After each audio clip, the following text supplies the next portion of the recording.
We all love various theories in cartoons, but some of them are really delusional. These are the ones I will tell you about and prove why these are just theories that did not have a chance. I'm Fifon, like it, and I'll start my story. Nemo doesn't really exist.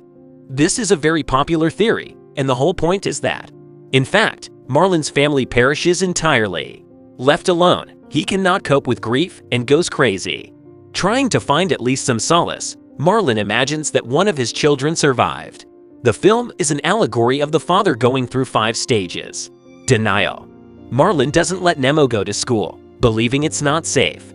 Anger. The father scolds the son for his disobedience. Bargaining. The hero teams up with the amnesiac Dory, who helps him find Nemo. Despair. Marlin sees his son being washed down the drain. Acceptance. He learns to let go of the past. The cartoon ends with the father saying goodbye to his son, and he disappears over the horizon, in the sense of the seabed.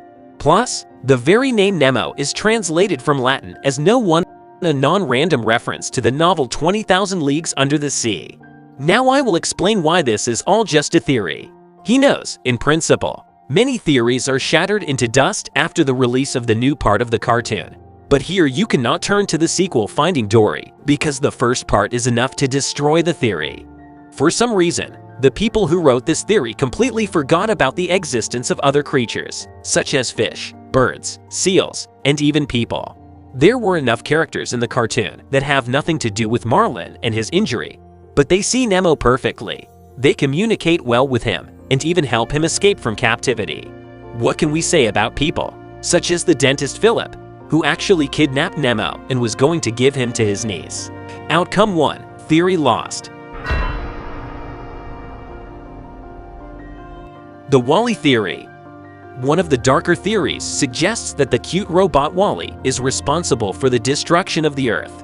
According to the plot, cleaning robots were supposed to rid the planet of garbage for 5 years, while people are resting on a spaceship. However, 700 years have passed, the Earth is still littered, and all cleaning robots except Wally have disappeared somewhere. The theory suggests that Wally got rid of all of them. As evidence, the moment is given when he finds an old robot and takes his parts for himself. However, he does not need them. In his shelter, there were already many pots of other robots' trophies after the battle. This explains why Wally is the only robot on the planet and why there is still so much garbage on it. This theory is even more delusional than the previous one. Wally is the killer who is responsible for the fact that the Earth has not yet been cleared. That's funny. In principle, the entire plot of the cartoon shows that Wally is the kindest and most sensitive robot in the world. This is the first robot that has learned to feel and empathize, but for some reason, as usual, this does not stop theorists. The most interesting thing is that the facts that could justify this theory simply did not exist, because the theory is complete nonsense. The theory says that Wally killed all his own kind of robots. Why they do not want to clarify. But moreover, despite the fact that he is a cruel killer, for some reason he did not try to kill Ava, but only tried to get close to her. But why then did all the robots except Wally die? And who said that Wally is the only surviving robot? The cartoon did not show the whole planet and what is happening there. All events developed exclusively in one city. It is impossible to say that Wally is the only survivor, since we have not seen the whole world. But even if this is true, he was able to survive thanks to his intelligence, which he developed every year. While ordinary robots died from sandstorms, Wally learned to hide from them. That's all. By the way, if suddenly you went to eat, but you were bored, just to sit and eat silently, do not be shy. Pick up the phone or sit at the computer and turn on my videos. I have enough of them so that you have time to eat, and enough even to eat again later. But just don't get carried away, or you learn overeating. Thank you. Subscribe. Aladdin's adventures take place in a post-apocalyptic world. The theory goes like this. Aladdin is set in the fictional eastern city of Agrabah. In theory, the events took place a long time ago, but there are a couple of inconsistencies. First, Genie constantly allows himself references to celebrities of the 20th century, such as Arnold Schwarzenegger, Groucho Marx, and Jack Nicholson. He also uses items that could not have appeared in the ancient East: sunglasses, a top hat, a tuxedo, and modern playing cards. Second, In one scene, the genie derisively refers to Aladdin's fashionable clothes as the 3rd century.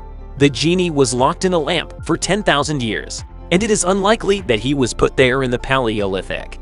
If the last time he got acquainted with the fashion industry was in the 3rd century, then the cartoon takes place around the year 10,300.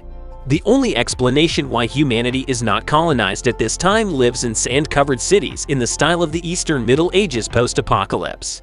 Civilization fell. Only the Arab and, to a lesser extent, Greek and Indian cultures survived. Islam has changed so that now Muslims do not pray regularly, but remember the name of Allah only in happy moments.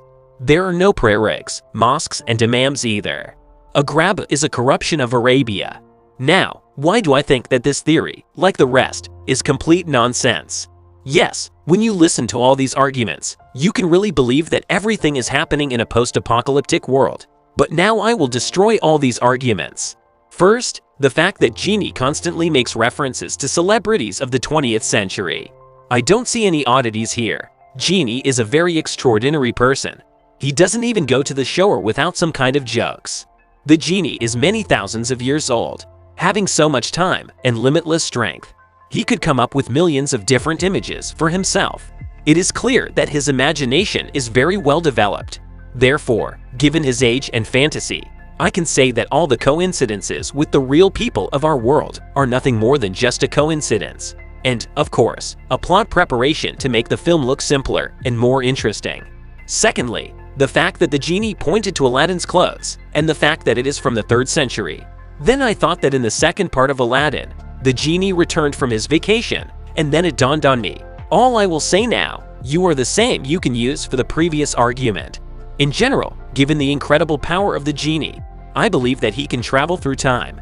Because at the time he sang a song about his adventures, there were many modern places, so I guess that being able to travel in time, he easily takes on the images of famous personalities our world. He also knows the whole history of the world, so he calmly talked about what Aladdin's clothes are and what century they are from. And thirdly, not only Arab and Greek culture has been preserved. While Aladdin and Jasmine were flying around the world on a carpet, he stopped to watch fireworks in China.